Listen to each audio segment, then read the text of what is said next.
group, he can move from one stage up to another, from not knowing anything about him to now you want to kill him. Yes. Is that I said that's a real progression. And this is what I'm seeing with Donald Trump and his group.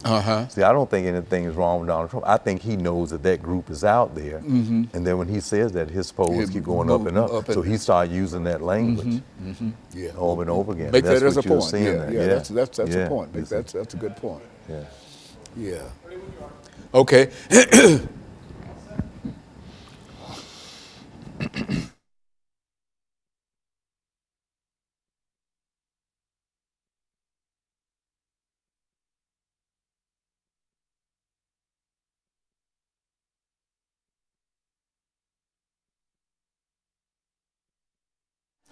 Thank you and welcome back to the final segment of the show for today. The topic is Acts of Prejudice, Prescription for Racism.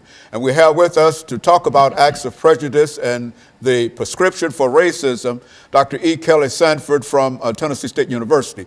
And so, Dr. Sanford, let's see if we can finish this last segment by having you make some comments in reference to an individual who might be caught within that first act that you're talking about, and as he or she moves up and eventually move to the fifth act in which they are ready to exterminate an individual. Go and speak to it from that perspective. And thank you very much. And that is indeed how Dr. Gordon Allport would see it. That first person that might have this feeling or dislike toward another group but wouldn't act on it could be potentially a part of going into membership or just going to a group, and when things are being said, they might listen to it and agree with it and vote for it, but a subgroup of that group might move on to the next level, and then the next level to the next level of physical attack, where they might make a decision to go out and do it. Now, this is where the prescription for racism of those earlier attacks, the listening audience need to understand. When that group of people start to go out and they seek out a group of people, whoever they might be, based on certain physical characteristics or where they might be socially located within a community, that they know they are targeting that group of people. Or if in a hiring process, they are not allowing a group of people based on the ethnic group that they have checked that they are, or gender that they are, then that's when the racism or the sexism enters into the discussion about the whole prescription of racism within the society in which we live in. Now, when we look in our larger problems of reoccurring patterns of, say, police officers that are disproportionately killing African-American males, I want us to keep in mind this act on prejudice, because I think if we interviewed, say, any other officers in the rank and file line, all of them would say, well, no, we would not go out and act toward any other citizen in any different way than we would another person. But out of that group, you can have someone that in their private life would avoid, and then in their private life would do some discriminatory acts.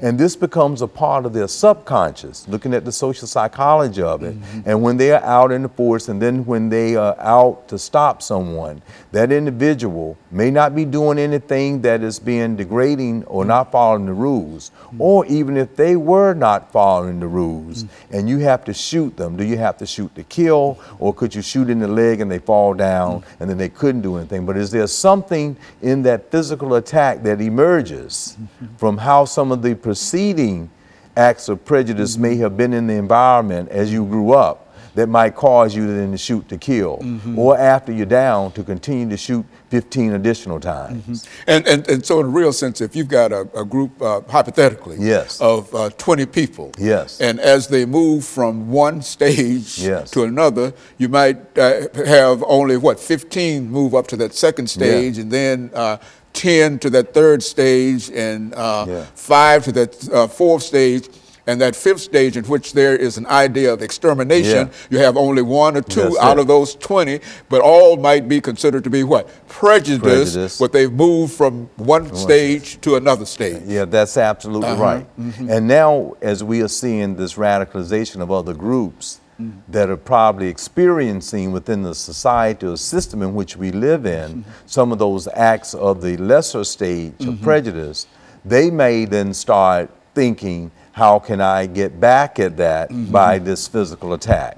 So, and then I guess my point is, it can go from one ethnic group to the next ethnic group, or I hate to use this word, Uncle Tom, sometimes you can find people within one ethnic group that the dominant group can get another person to act and behave and think and say things in a certain way. I guess you want to say they've been bought out, or they may have assimilated to a certain degree that they may not try to understand that particular ethnic group, although they belong to that ethnic group themselves.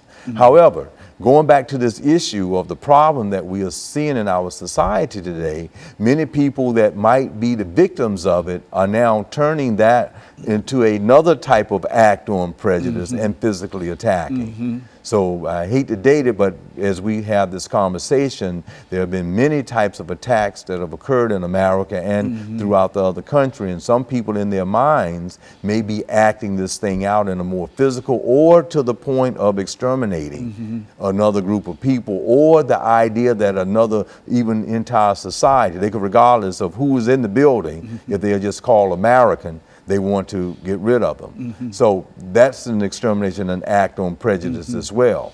So would you say, Dr. Sanford, that many individuals do have an opportunity? It's really a decision that an individual has to make as to whether he is willing to move from level 1 to level 2 to the final level. That is really an individual's decision, but it's sort of formed by the group itself, by the kind of folks that you're involved with. Would that be a correct assessment of that? That is very, very correct. And one of the things, since we are in higher education, is to try to have diversity in education, so that that group that's, because of legal segregation hundreds of years ago, things are still pretty much that way today, or people might still be separated and might have those attitudes, that through a system of education, that they will change their attitudes and values in a different way. And we have indeed seen that. We've seen that with the millennials, and how our Supreme Court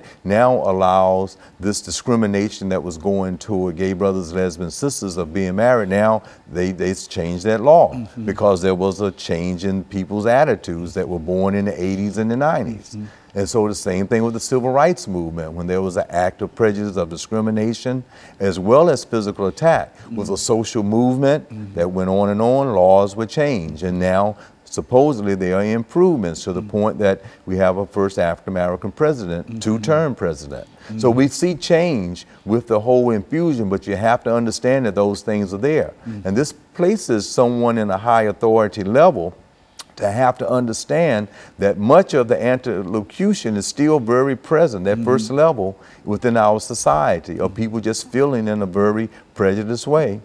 And you can see within the political campaign that's going on at the very present time, when a person figures out there's a whole group of people, regardless of their education, economic status, they might feel depressed or suppressed, and they might start thinking in a way, and then they go out and they meet and they rah-rah about it. So you can see some of the people with their flags up and everything that might ready to move to the next section. That's the next step of it. And so it's a thing of progression, you know, and if a person can exclude himself or get away from that kind of thing, he won't have an opportunity to progress. But as long as he is involved in the middle of it, he goes up with the rest of the group. Is that what we're saying? That's what we're saying. And we think we have a better America with more diversity, because we'll strengthen numbers, strengthen everybody being along and getting along. And we have the institution of religion that's supposed to help everybody have this type of ethic about ourselves. But the question becomes, as Max Weber would say in his classic book, the Protestant ethic in the spirit of capitalism. How does capitalism prevent us from being able to get along?